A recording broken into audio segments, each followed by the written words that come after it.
En 1964, el gobierno ecuatoriano invitó a la petrolera estadounidense Texaco para que inicie exploraciones petroleras en la Amazonía. Ecuador y Texaco firmaron un contrato para quedarse en el país por 28 años y explotar crudo en Sucumbíos y Orellana. En 1972, Texaco inició sus operaciones en Lago Agrio, en consorcio con la petrolera estatal Petroecuador. En el sector que se empezó la exploración vivían varias comunidades indígenas: Quichua, Cofán, Secoya, Siona y Guaorani.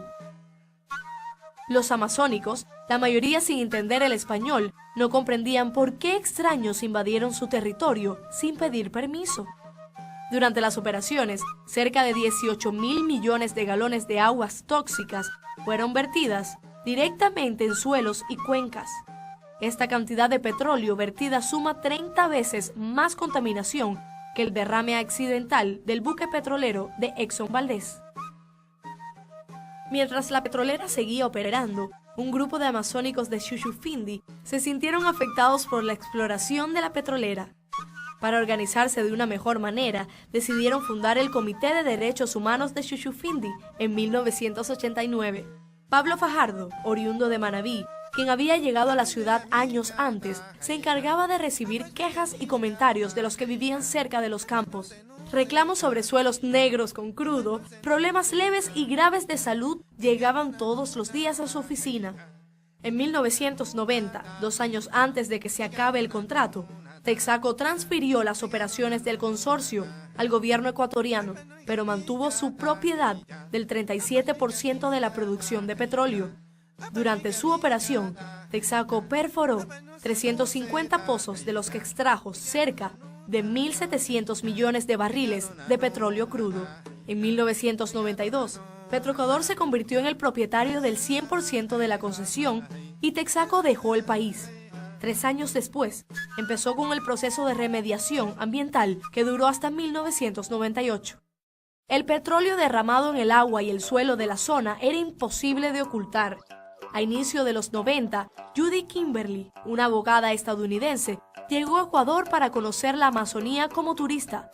Se impactó por los niveles de contaminación que observó en los pozos donde había operado Texaco y decidió escribir un libro sobre su vivencia y lo publicó en Estados Unidos. Este texto llegó a manos de Cristóbal Bonifaz, un abogado ecuatoriano radicado en Estados Unidos, que retornó al Ecuador para constatar lo escrito por Kimberly. Lo comprobó y regresó a Estados Unidos decidido que debía hacer algo. En 1993, junto con otros abogados, demandó a Texaco por contaminación ambiental. Al comienzo, ellos representaban a 76 demandantes ecuatorianos. Este número fue creciendo mientras más amazónicos se enteraban de que existía esa demanda. Creció hasta llegar a 30.000 personas que se sentían afectadas por la operación de la petrolera. La demanda en Estados Unidos permaneció casi 10 años, pasó por manos de varios jueces y mientras no se sabía qué pasaría con la demanda, Texaco interpuso 9 demandas en contra de los afectados, acusándolos de fraude, enriquecimiento ilícito y otros. Finalmente, la demanda contra Texaco fue rechazada por no corresponder a la jurisdicción. Como la contaminación fue en Ecuador, determinó que la demanda debía presentarse allá. En el 2001, mientras la demanda era rechazada, la empresa Texaco Petroleum Company fue adquirida por Chevron. El fracaso en Estados Unidos no frenó a los afectados y en el 2003, un grupo de abogados, representantes de los afectados por la contaminación, interpusieron una demanda judicial por contaminación ambiental contra Chevron en la Corte Superior de Nueva Loja. Durante 8 años existieron una serie de demandas paralelas. Chevron las interpuso por concepto de fraude. No fue sino hasta febrero del 2011 que el juez de Sucumbíos emitiera una sentencia. Falló a favor de los demandantes y determinó que la petrolera debía pagar $8.000 millones por concepto de indemnización ambiental y social a los 30.000 afectados. Amables televidentes, ¿qué tal? Nos encontramos aquí en la bella ciudad de Estocolmo, capital de Suecia. Amigos, el caso Chevron continúa acaparando la atención en diferentes partes del mundo. Movimientos de solidaridad mundial apoyan la lucha contra la petrolera estadounidense Chevron por los daños ocasionados a los más de 30.000 pobladores de la Amazonía ecuatoriana. A propósito del tema y para ponernos en contexto sobre este y otros detalles, hemos invitado a nuestro canal Unión Global Televisión a Pablo Fajardo, quien es abogado de indígenas afectados y quien se encuentra de visita aquí precisamente en la ciudad de Estocolmo. Bienvenido a Unión Global Televisión, bienvenido a Estocolmo. Saludos, Tony, ¿qué tal? Encantado, un placer. Pablo, nos gustaría que nos pusiera en contexto en este momento en qué situación se encuentra el caso Chevron. Por supuesto, mira, luego de haber tenido el desastre ambiental más grande de la empresa en la Amazonía ecuatoriana y haber seguido el juicio por más de 20 años, con la lucha social también más importante para mí en la Amazonía, de 30.000 campesinos e indígenas que han luchado por 20 años codo a codo buscando justicia, hoy puedo decir que tenemos también el fallo judicial más grande también del mundo hasta la actualidad.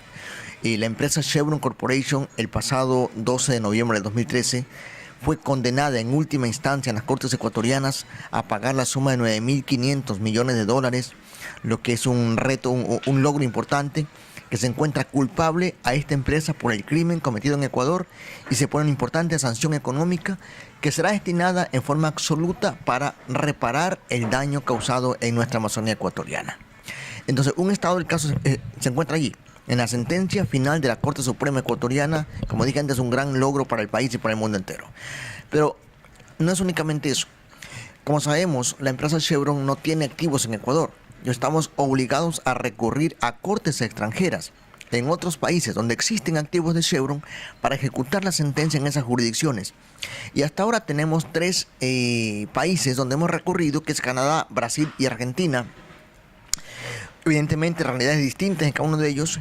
En Canadá, por ejemplo, ya tenemos 2 fallos judiciales hasta la actualidad. El segundo, que es la Cámara de Apelaciones de Ontario, Canadá, en la que obtuvimos un importante triunfo, un fallo judicial a favor de las víctimas y en contra de Chevron, lo cual nos abre las puertas para iniciar, ojalá pronto, unas acciones de ejecución de sentencia en esa jurisdicción. Recordemos que Chevron en Canadá tiene más de $10.000 millones. En Brasil estamos esperando un fallo judicial también, ojalá para finales de este año, y en Argentina pues un poco más retrasado. Entonces, el estado del juicio, las fases de ejecución se encuentra ahí. Los demandantes tenemos la convicción, tenemos la certeza, tenemos la seguridad absoluta que vamos a perseguir los activos de Chevron en todas partes del mundo. No podemos dejar que un delincuente de la categoría de Chevron o un delito tan grande como este quede en impunidad. Encontrar apoyo ciudadano en todas partes del mundo. Hemos recorrido en estos últimos 30 días 5 o 6 países ya, decenas de ciudades, y realmente en todas partes hay un apoyo impresionante. Aquí en Estocolmo no fue la excepción, pese a que es un caso desconocido en estos lugares, pero hay cierto tipo de apoyo y solidaridad que fue expresada progresivamente y esperamos ir sumando. Creo que Estocolmo tiene una particularidad especial, ya que aquí hay fondos de pensiones que son accionistas en Chevron. Yo digo siempre, no es posible que el dinero de gente humilde, trabajadores, esté en una empresa criminal como Chevron Corporation. Ojalá la ciudadanía, los que contribuyen a esos fondos de pensiones, lo que deciden los directivos de fondos de pensiones, las autoridades competentes, tanto legisladores como ejecutivos, reconozcan y se den cuenta del crimen cometido por Chevron Ecuador y reaccionen, tomen correctivos a fin de que no sean cómplices tan grandes del peor crimen ambiental de la historia de la humanidad. Pablo, teniendo en cuenta las perspectivas que en estos momentos existen, teniendo en cuenta la fe, porque según pude leer a través de fuentes internacionales, más de 42 comités de solidaridad con los afectados por el caso Chevron en el Ecuador existen en el mundo, en 42 países. ¿Cree usted que la presión internacional puede influir a favor de los más desprotegidos, los más afectados en este caso? Estoy seguro que sí. Mire, este caso hace rato dejó de ser de importancia exclusiva para la Amazonía ecuatoriana o para el Estado ecuatoriano. Es un caso de interés nacional e internacional de toda la humanidad, de todos quienes creemos en un mundo distinto, creemos en la justicia, de todos quienes creemos en el respeto al ambiente, a la cultura de los pueblos y a la soberanía de los estados. Hay empresas que abusan de su poder económico y quieren destruir los estados, que quieren someter a los estados, quieren bloquear la economía de los estados. Eso es imposible de que se siga dando. En ese marco, este caso creo que contribuye muchísimo a la exigencia y el respeto al marco jurídico internacional incluso. Y es por eso que también pedimos la solidaridad, el apoyo a toda la colectividad nacional e internacional. Entonces, cuando estamos teniendo ese tipo de apoyos, nos hace pensar de que es posible lograr que la humanidad entera se una en torno a una causa para exigir que haya justicia y haya respeto a la ley, como dije antes. Pablo, por último, sé que usted dentro de unos momentos tendrá un encuentro aquí en la ciudad de Estocolmo, sobre todo en el Parlamento sueco. ¿Qué espera usted recoger de ese encuentro que va a sostener dentro de algunos instantes? Bueno, hasta ahora me he reunido con varios parlamentos, tanto de autoridades autónomas en España, por ejemplo, gobiernos o parlamentarios nacionales de España, en Bruselas, en Bélgica, en Francia, por ejemplo, incluso parlamentarios europeos. Le hemos planteado un poco a todos ellos cómo ellos también pueden contribuir en esa exigencia al respeto al derecho a la empresa Chevron Corporation y esa solidaridad a las víctimas. Y evidentemente hay esa solidaridad, hay esa apertura importante de esos parlamentarios. Espero que aquí en Suecia no sea la excepción, que hayan parlamentarios que escuchen este clamor de la ciudadanía ecuatoriana, de la Amazonía ecuatoriana por el acceso pleno a la justicia. Espero esa sensibilidad de los señores parlamentarios y evidentemente que también demos un paso más importante con ellos, que como dije antes, exigir o cambiar la norma a fin de que los fondos de pensiones, por ejemplo, no pongan su interés principal y primordial en el crecimiento económico, que eso es increíble. Los fondos de pensiones, la norma que tienen establecida hasta la actualidad, la prioridad es cómo esos fondos ganan más dinero. No importa la parte ética, no importa dónde ganan el dinero. Creo que eso no puede ser posible. O sea, no pueden sacrificarse la vida de las personas o no pueden ganar dinero con el sacrificio o a costa del sacrificio de la gente o del ecosistema como tal. Y eso es una parte legislativa. Espero que los señores parlamentarios lo entiendan, lo comprendan y ojalá tomen correctivos a la norma también. Muchísimas gracias. Amables televidentes, ha sido Pablo Fajardo, quien es abogado de indígenas afectados por el caso Chevron. Se encuentra de visita en Suecia y lleva ya un periplo de 30 días por varias regiones de Europa. Para Unión Global Televisión ha sido en esta entrevista de la semana Tony Reitor. Que tengan todos ustedes muy buenas tardes. Empecé a trabajar en los campos petroleros. En ese tiempo aún estaba Texaco operando. Durante todo este tiempo fui testigo de muchos hechos de injusticia, de desastre ambiental, de contaminación ambiental, de humillación a los obreros, a los campesinos. Fui testigo de todo lo que hizo en esta zona.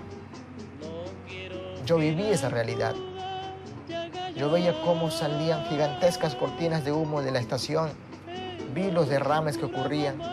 Yo veía cómo arrojaban crudo en las carreteras. Yo vi todo eso. Pero no podía hacer nada. Fue lo que me motivó a seguir estudiando. Mis padres no tenían plata. Entonces, la Iglesia Católica me apoyó para que yo estudiase en la universidad y estudié para abogado. El caso en Ecuador empezó justo con mi profesión. Cuando yo empecé a trabajar en este juicio, no tenía la mínima experiencia profesional en litigar juicios. Jamás me he sentido inferior a ninguno de los abogados de Texaco. Porque cuando yo digo algo, ellos tienen que pensar 1000 veces en cómo decir una mentira para contrarrestar mi verdad. Ellos tienen que pensar mucho más que yo. Sé que digo la verdad siempre, y si me toca morir por aquello, pues lo haré con gusto.